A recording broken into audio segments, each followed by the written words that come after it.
In this video, I'll demonstrate the use of the status strip control. To add a status strip to your application, go to your toolbox and look under the Menus and Toolbars section and drag and drop the status strip icon to your Forms Designer surface. You can see there's a representation of the status strip within the designer tray and on the form itself.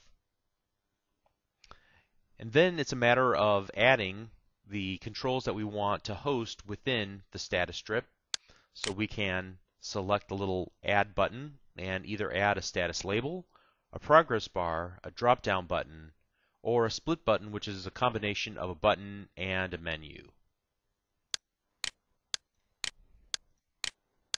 So we'll add a few items here and go back to our split button where we can add a menu item. And we can also add combo boxes, separators, and text boxes. There's another way that we can add items to our status strip, and that is through the items collection. We click the ellipsis in the properties window next to the items property, which brings up the items collection editor. From here we can set the properties of each of the items that we've added to our status strip, for example, changing the text property or the name itself, and other visual and behavioral properties. Or in the case of the split button, we can go to its drop-down items collection and get to its item collection editor, where we can then add new items if we wish.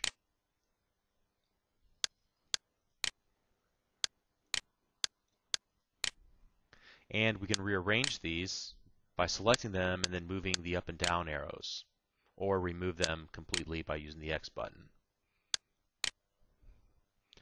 So typically you would use a status strip control in an MDI application, or rather a multiple document interface application, where you'd manage multiple related windows from a single set of menu and toolbar items as well. Older versions of Microsoft Word are good examples of MDI applications. However, single document interface applications are utilizing the status strip control more and more. A status strip typically serves two purposes, and one is to provide some feedback, textual feedback, for example, to the user regarding the most recently completed task or the status of ongoing tasks. And secondly, to provide a progress bar, like we've done right here in our example, with some graphical feedback on the progress of a long-running ongoing task. Now, in addition to this, you've seen how we were able to add other interactive elements to our status strip. And to more fully flesh this idea out, I've created an example that will allow us to kind of flex that muscle a little bit. And so here we have a short example of an application with a long-running process. What we'll be able to do is point our application at a given directory on our local hard drive, and it will search that directory for all the URLs that we created as bookmarks within Internet Explorer.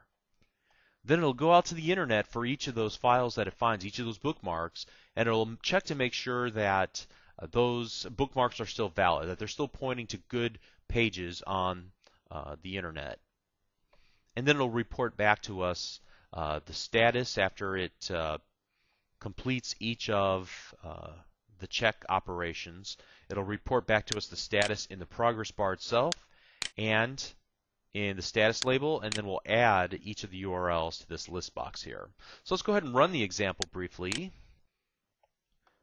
And for demonstration purposes, I have overused the status strip.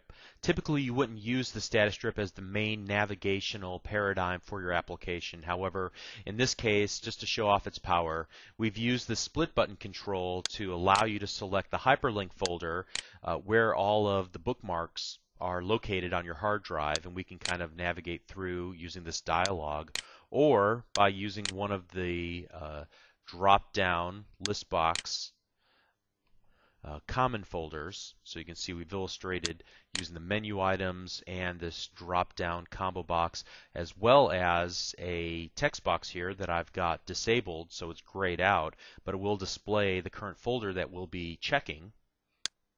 And then after I click this split button, it'll begin the process of going out to the internet, looking up each of the bookmarks and making sure that those links are still valid.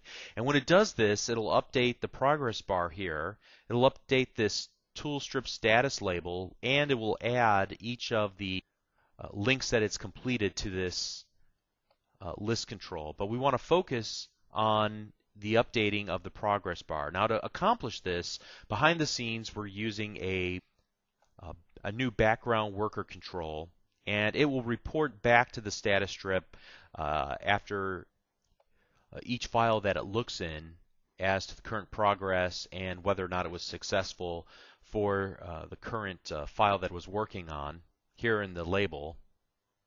And so watch this bottom part closely as we kick off this process because it runs fairly quick. Okay, so as you can see, it kind of flashed through that pretty quickly, but we can find that one of the files was not successful. You saw also here in the label it refreshed fairly quickly as well.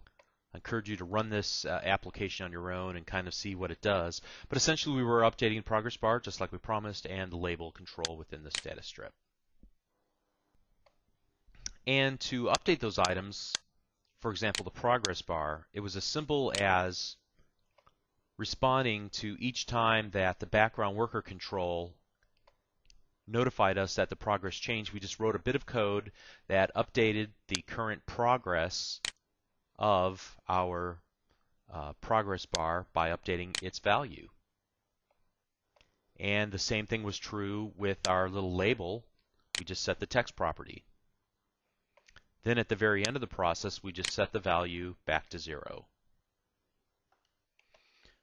So as you build your applications, keep in mind that your users will want to stay abreast of what is going on within the application, giving them some visual feedback, whether through the progress bar or through the label for a long-running operation.